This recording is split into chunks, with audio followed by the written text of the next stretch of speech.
I did find it really interesting, though, Ramona, that Chris Paul has not heard from Steve Ballmer. Yeah. He has not heard from Jeff Van Gundy. He has not heard from Ty Lue ever since this sort of fizzled out, even after he apologized. After Chris Paul got sent home by the Clippers, right after that late-night hotel meeting, the shocking Instagram post, and the wave of NBA chaos that followed, everyone was left wondering what really went down. Fans were arguing online, teammates kept quiet, and the front office took serious heat, while Tyronn Lue brushed off any talk of beef between them. Then came that awkward Halloween story. Chris threw a party for his teammates, but only 3 people showed up. 3? That is just brutal. You could almost feel the secondhand embarrassment from that. That tiny moment said a lot about the tension, the cold vibes, and how distant the whole squad had become behind closed doors. Now, fresh reports spill way more tea about what actually went down between CP3 and the Clippers, and it is wild. The details explain why James Harden and Kawhi Leonard were apparently caught off guard, and why the locker room vibe never really clicked again. Once you hear everything, it suddenly makes sense why things fell apart so fast, and why the Clippers finally decided it was time to send him home. The Clippers did what they did. They knew Chris was this guy. Yeah. Momo, they knew this. They had him for 5 years. They were surprised that he was vocal and holding people accountable. They thought he was going to change his approach. That's the inexcusable thing to me. Yeah. That they are now acting like they didn't know they knew, like they didn't know what they were getting. They knew exactly what they were getting. The Clippers did what they did. They knew Chris was this type of guy. Yeah, Momo, they knew this. They had him for 5 whole years. Were they really surprised that he was loud and holding people accountable? They actually thought he was going to change his whole approach. That is the part I cannot excuse. Yeah, they were acting like they did not know what they were getting. They knew exactly what they were getting. Chris Paul got sent home past midnight after that big loss to the Heat. Then he dropped a post saying he had been kicked off the team. Boom. Chaos everywhere. Social media went totally crazy because we are talking about the same guy the Clippers might one day retire a jersey for. And one of the smartest players ever to play basketball. Fans were shocked and asking the same question. What went down that night? What did Chris do, and how did the team treat him? One question that has sort of continued to come up, at least for me, Danny, and around the league since this happened is what? Like, was this so bad that it had to be handled this way? Yeah. Like, was it that bad? Look, I wasn't in the locker room, okay? I talked to everybody in and around this, so my answer would be no, that there were so many other ways you could have done this. Could you have come up with, hey, it's not working out, let's send you home to rehab and injuries, be away from the team for a couple weeks until the trade deadline? There's so many other ways they could have done that. Even somebody who doesn't like Chris Paul said to me, I don't even like Chris Paul, but he's not a G leaguer. You don't send him home in the middle of the night like that. It all started the very second they brought in Chris. He signed that 1-year, $3.6 million veteran deal this summer, and everyone expected him to be a steady voice at the end of the bench, the calm leader the Clippers thought they really needed. The big problem? Kawhi Leonard and James Harden are the total opposite. They have huge skill and respect, no doubt, but they are not exactly the loud, lead-the-huddle type of guys. And behind the scenes, some players were already nervous, whispering that CP3 might start taking away their playing time. That tension was right there from day one. When there is a leadership vacuum, someone will fill it. Like, Kawhi Leonard, not really a leader, great player. not James vocal, Harden, great vocal. player, not vocal. Yep. Like, they're not bad leaders. They just don't really do it. That's not their thing. And so when you bring a guy like Chris Paul in, and you know him, he knows you, etc., he's gonna do what Chris Paul. He's gonna try to show leadership. So some of the things early on. So Lawrence Frank, the big front office guy, tried to calm everyone down. He told the players, hey, he is going to have a tiny role, nothing to worry about. But that already sounded very fishy. I mean, we are talking about a dude who just played all 82 games and still plays like he is 25. That is not the type of guy to sit quietly at the end of the bench. Because of our underperformance. He had nothing to do with that. I take full responsibility for our record. We are not scapegoating Chris Paul. We have many decisions had nothing to do with one incident or one meeting that did or did not happen. Some of our business, respectfully, I have to keep in-house, but this didn't come down to, just a one incident, one meeting. It just wasn't the right fit. It is just like signing a star like Russell Westbrook and telling everyone, relax, he will barely play. He's just going to hang out. You cannot put Russell Westbrook on your team and not play him. If you put Russell Westbrook on your team and don't play him, it's over. He is going to it's going to be he'll go nuts. He'll so why aren't I playing? I don't understand. He's so competitive. Yeah, good luck with that. But Chris took it all in stride. He said, as long as I can play, I am good. I may be 41, but I can still help the team like a coach on the court. Even with that attitude, the start was very shaky. Once the season kicked off, things got tense fast. Every time CP3 gave advice, people got defensive. Some players were like, who is this dude telling me how to do my job? One time, he told a teammate to change his workout plan, and the Clippers staff hated that. It made them feel like he was doing their job. Chris did not hold back at all. He pushed players, talked about plays, and asked for changes. Some saw it as great leadership. Others took it the wrong way. But insiders say it was not just what he said, it was how he said it. One team boss even said that is just how Chris is. He wears you out. He is sure he is right, and honestly, most of the time he is, but it still annoys people.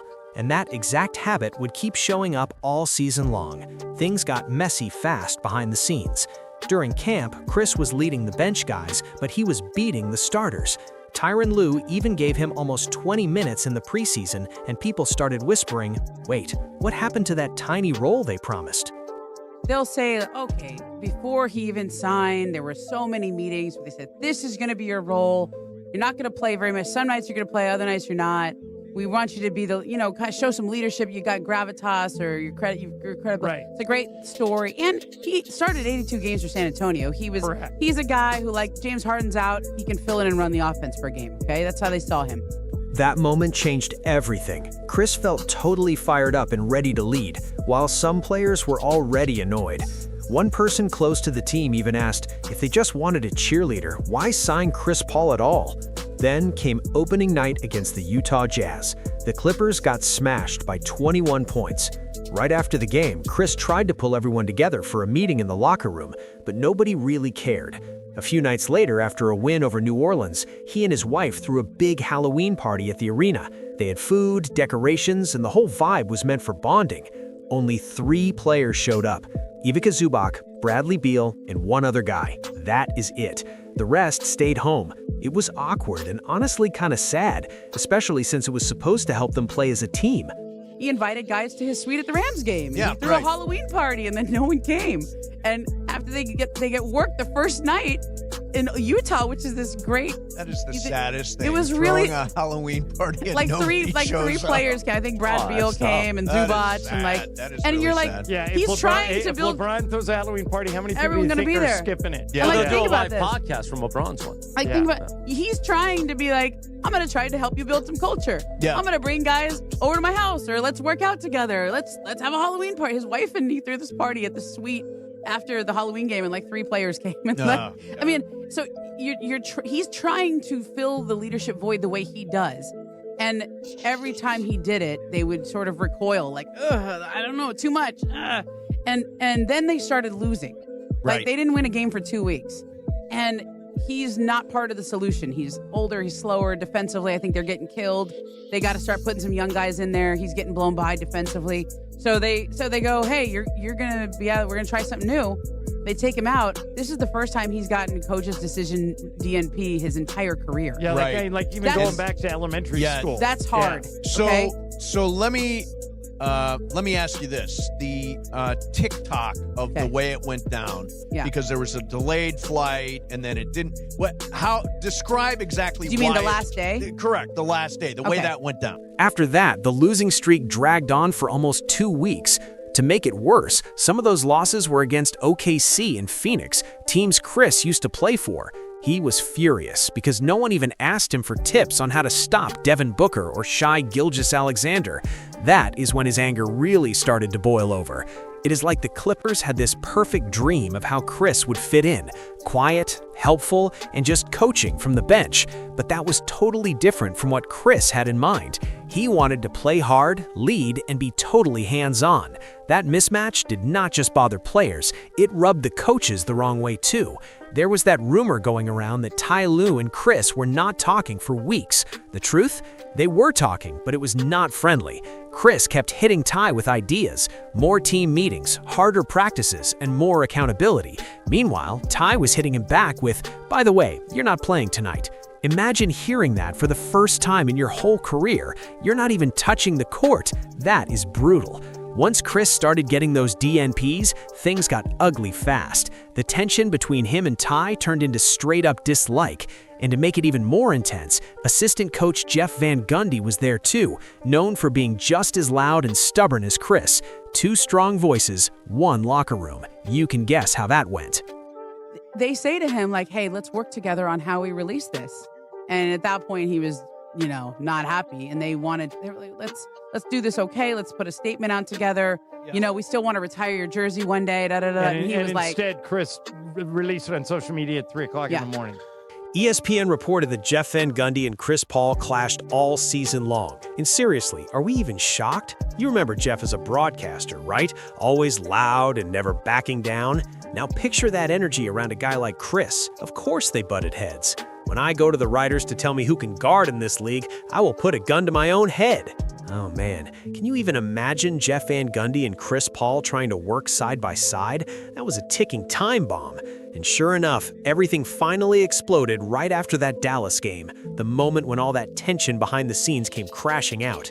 I mean, you can imagine, he's trolling him, he's questioning the earnestness of that. I think he said something I can't say on TV at that point. It was a little harsh. And from that point on, things really got uncomfortable between those two. But also Ty Lue was saying, what happened between you and Van Gundy? There was meeting after meeting after meeting. Like, honestly, it was exhausting to me to report on this. I can't imagine living through this. Remember, Kawhi had just come back from injury when all this went down. During the game against Dallas, Chris Paul suggested switching the defense on Klay Thompson because Kawhi looked a bit tired. So John Collins picked up Klay instead, which was technically Jeff Van Gundy's call since he is the defensive coach. The switch did not work, and that is when everything started spiraling. Van Gundy was furious, and on the team plane later that night, he went straight at Chris. If you have ever heard how Jeff talks, you know he does not sugarcoat anything.